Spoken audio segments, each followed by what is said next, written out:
قسم زیادی بودجه گلناره خالوه در یک ماه برای خرید آرد خرج می شد.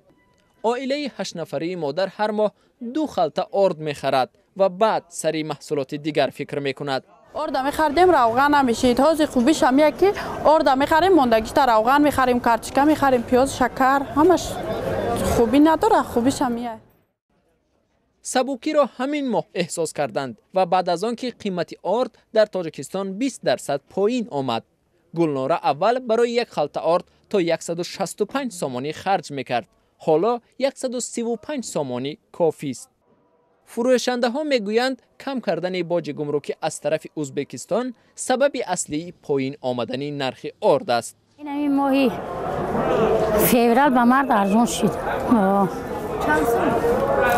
140 تا 139 تا 120 آرد 45 کیلو. کشور همسایه رفت و آمد کردن، دوستی پیدا کردن، نرخ خیلی ارزان شد. تاجیکستان اساساً از قزاقستان و از طریق ازبکستان آرد و گندم وارد می کند. پیش برای آوردن یک تن آرد $213 خرج می شد. حالا $178 لازم است. عین زمان کاری آسیاب های داخلی که گندم مردم را آرد کرده می دادند کمتر شده است. با سبب گندم کم شدنش کمتر شده، هر سال کمتر ده که روزش می شود که 5 خلطه، روز به 10 خلطه.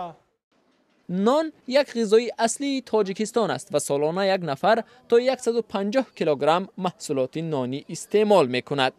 از این رو بالا و پایین رفتن آن به سطح کم بضاعتی در کشور هم تاثیر می گذارد.